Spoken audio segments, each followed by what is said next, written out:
Hello everyone, and welcome to another Pyro Gaming video. A few days ago, I soloed the Shattered Throne from beginning to end for the first time.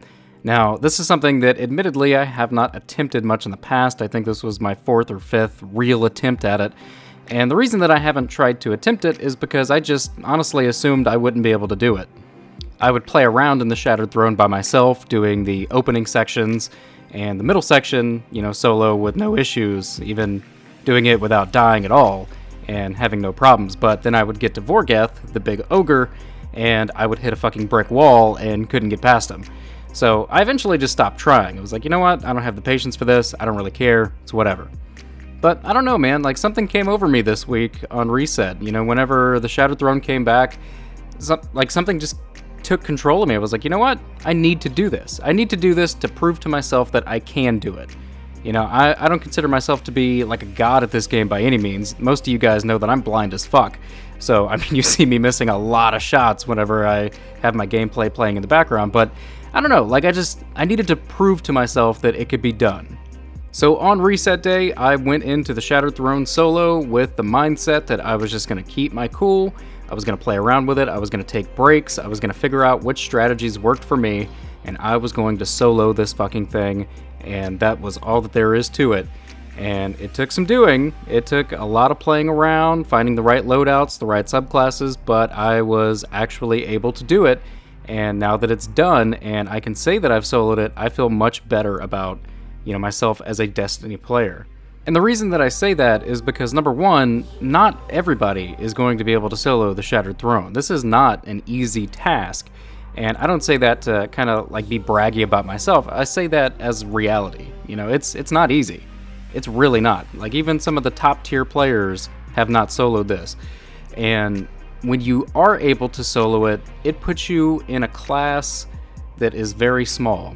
And to kind of put that into comparison to something else, because Destiny doesn't have a lot of things like that.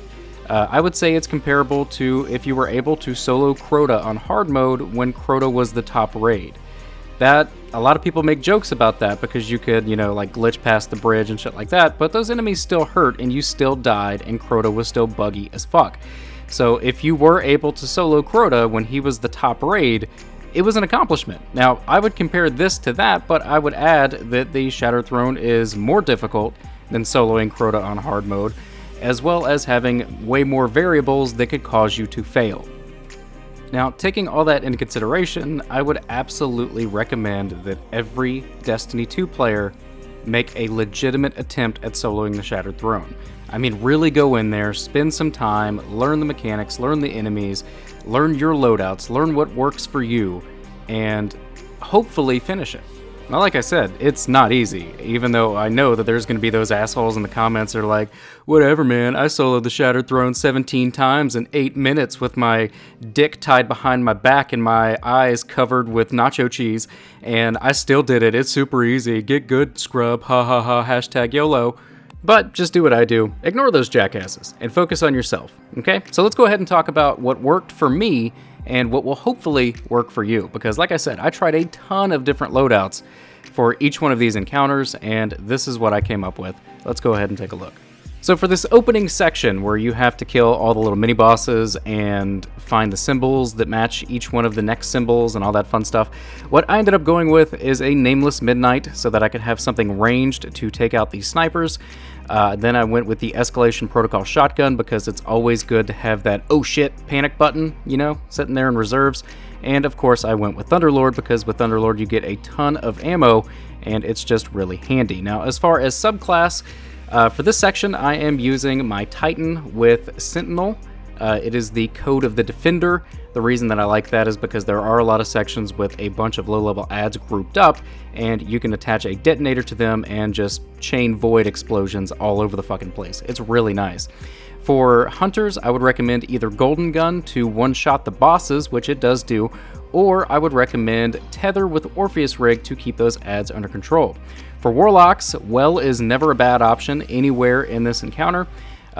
Nova Bomb, again, with Skull of Dire Ahamkara. It's kind of like the Nighthawk for Warlocks. It's really, really good too.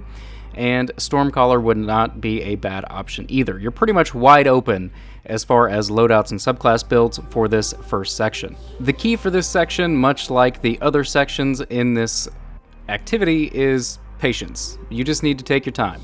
Don't overthink it, don't try to rush in and be Superman, just take your time. If you need to, get Whisper and just sit back and pick these bosses off from a distance. Same thing with the ads. If you manage to make it past the first section, congratulations, you've honestly made it farther than a lot of people that attempt to solo this. For this next section, I do change my loadout up. I stick with Nameless Midnight and Thunderlord as my kinetic and heavy, but for my energy weapon, I take off the Ikello shotgun and I pop on the Tatara's Gaze that you can get from the Forge. The reason being is because this section, you really want to play distance. You don't want to just run up to these enemies. They hurt and they will kill you. The enemies that you need to pay especially close attention to are the snipers and the invisible minotaurs. They will end your attempt really quickly. As far as subclass choices, honestly, for this section up into the Ogre, it doesn't matter all that much. If you're a Titan, I would say go ahead and stick with either Code of the Commander or Bottom Tree Striker. If you are a Hunter, I would say pop on Nighthawk because there is one boss in this area. Alternatively, you could do something like Tether and Orpheus Rig, although there aren't big clusters of ads, it's more of like a Panic Super. And for Warlocks, Well is never a bad option. The key to clearing this section, as well as the next sections leading up to the Ogre fight, is patience. And you're going to hear me say that a lot, because that is the main thing that you need to have to solo the Shattered Throne. Now the method that I like to do here is I clear out all of the snipers everywhere before I hop up here. Once I hop up here, then it's time to go ahead and finish off the Minotaurs. There's a couple of Acolytes in the middle, and of course there's a boss.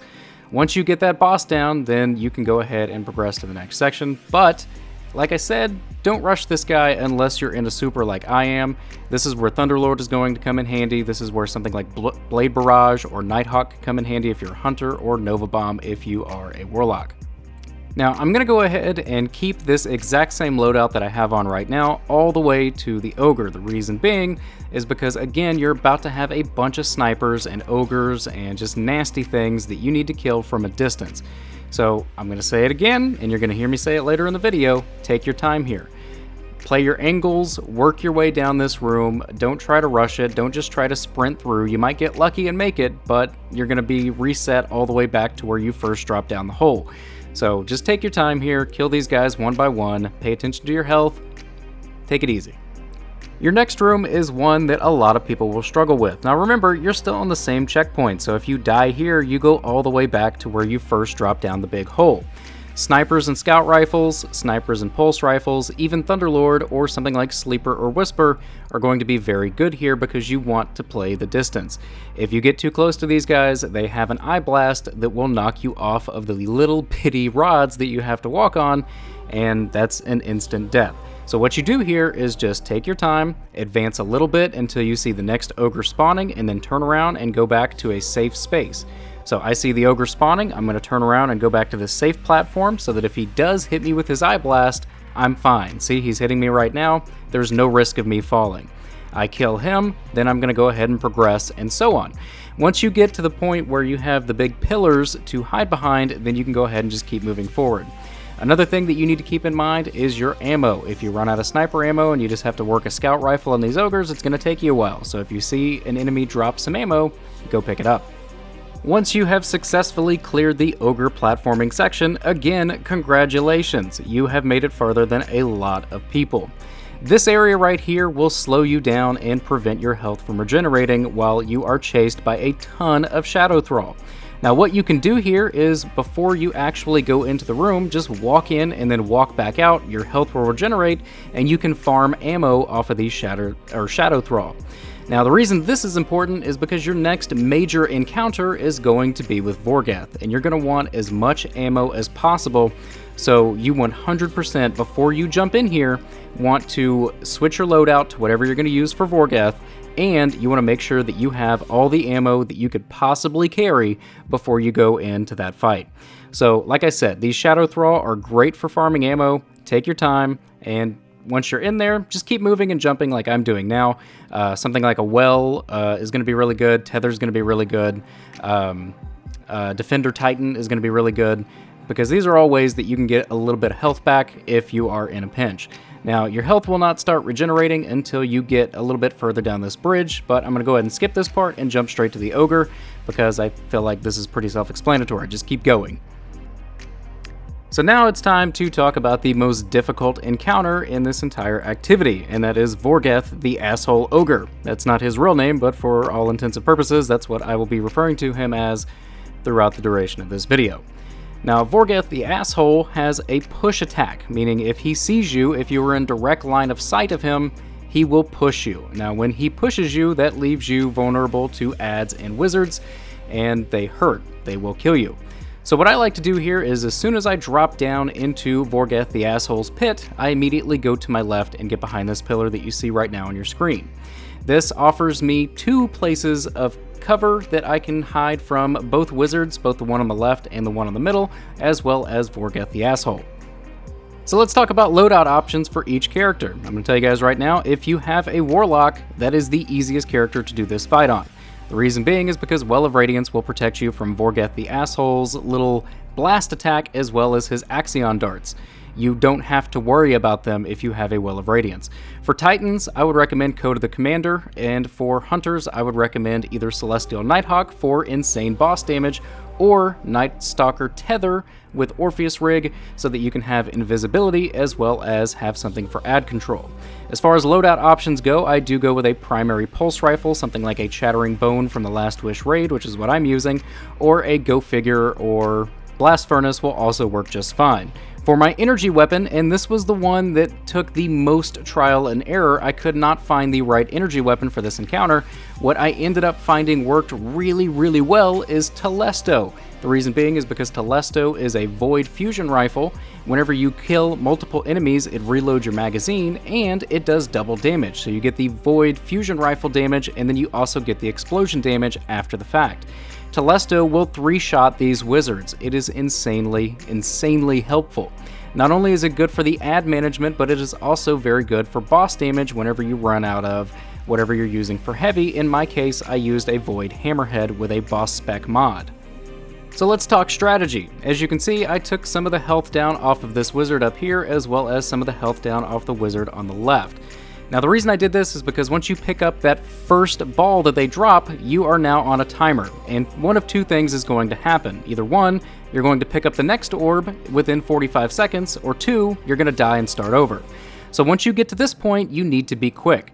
Now, the reason that I did it the way that I did is because I can go ahead and take out the first wizard that you saw me take out, and then go ahead and pick up the orb, kill the second wizard, there's already no ads here, and then I can take my time, get a little bit of a refresh, relax a little bit, and then I move on to this next wizard, and I just keep working my way around in a circle. Now, you can see exactly how effective Telesto is here. I just took out all of those ads and almost killed the wizard in just a few shots. Honestly, guys, Telesto is amazing for this encounter. Another popular strategy for soloing the Shattered Throne, specifically this section, is to take out all of the small ads but leave the wizards and just whittle their health down a little bit and then run around and kill off 4 wizards. I don't like doing this because, to me, that leaves more room for error.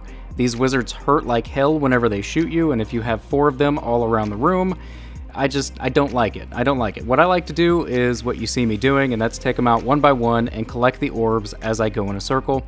I like to end on this left side. The reason being is because once I do damage, once I dunk on this side, then it gives me a clear shot to get back to my other side, because Vorgeth is now down here at this end of the map.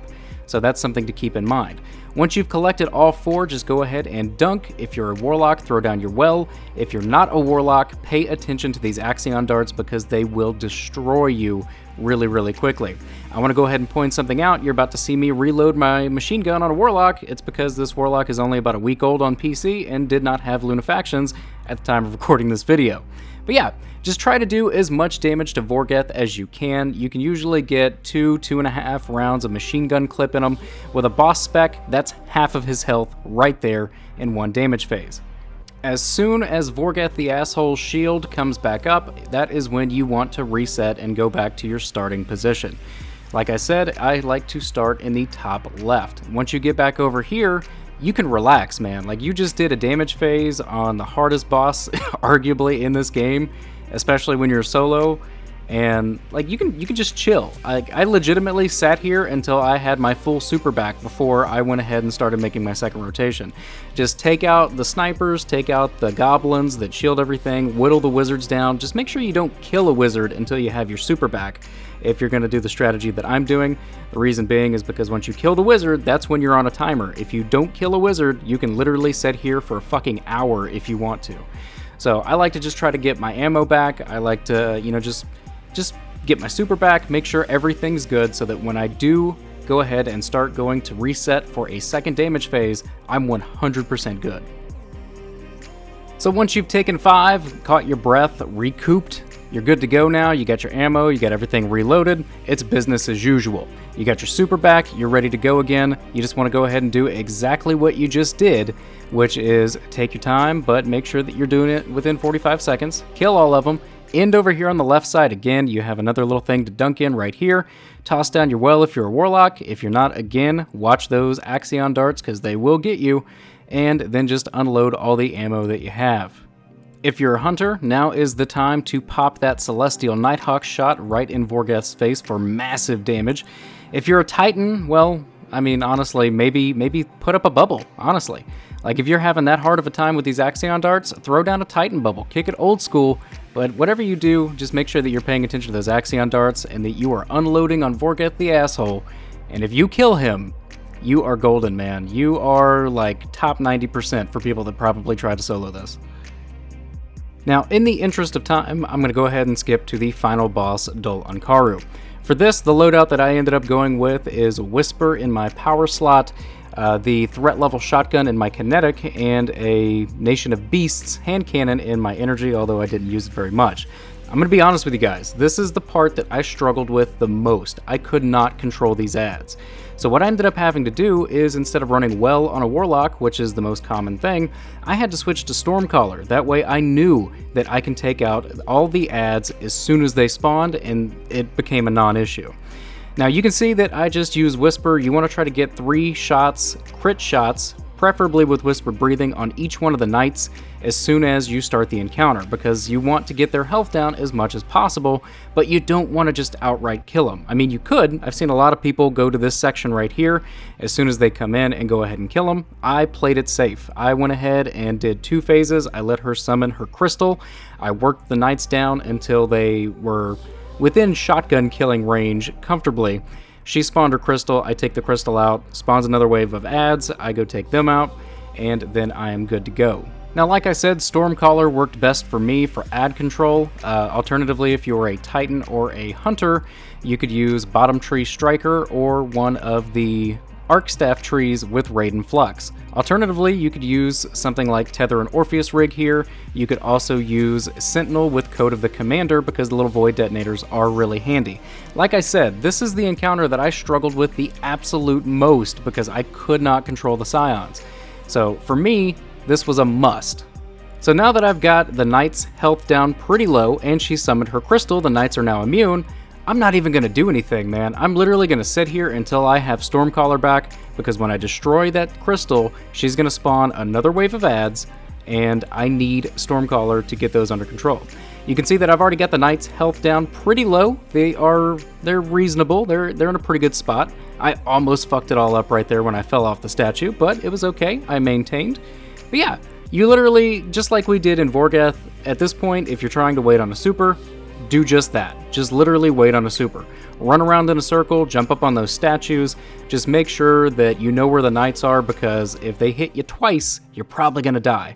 So keep that in mind. So once you have your super back, it is what they call go time. This is it, guys. If you've made it this far, if you're at this point, you got this, man. I 100% believe in you. You destroy that crystal, you pop your super, you get those ads under control, and then you are 3 knights and 1 big dumb wizard away from soloing the Shattered Throne. Once you are sure that all of the ads are clear, it is time to focus on the knights. This is where your shotgun or your whisper is going to come in handy. You just need to make sure that you kill the knights really close together, because they drop these little orbs. You need 3 of them if you want to do good amounts of damage to her and kill her really quickly. So make sure that the knights die within a certain amount of time of each other. Now, you're going to see that I kind of almost messed up because I killed the first 2 knights and then the third one despawned. If that happens to you, just make sure that you pick up both of the orbs that are on the ground, wait until the third knight comes back, kill him, pick it up, and then it's time to damage Dol-Ankaru. If you have a Whisper of the Worm with the Catalyst fully upgraded, Whispered Breathing kills her in 9 shots. Keep that in mind, guys. You don't need a well, you don't need anything. Just shoot her in the face with Whisper for almost 1,000,000 damage. Nighthawk will one-shot her. If you have a 3 stack of the buff and you shoot her 1 time in the head with Nighthawk, she's done, man. So yeah, keep that in mind. The last thing I'm going to leave you with is you can leave and go back to orbit if you need to go rally a flag to get some ammo. Just make sure that nobody else joins this game that you're in, and you will still get credit for the solo. That's what I had to do. Hopefully this helps you guys. If you enjoyed this video, click like. If you're new to the channel, click subscribe. And if you are already subscribed, I fucking love you. Thank you guys so much for watching, and take care.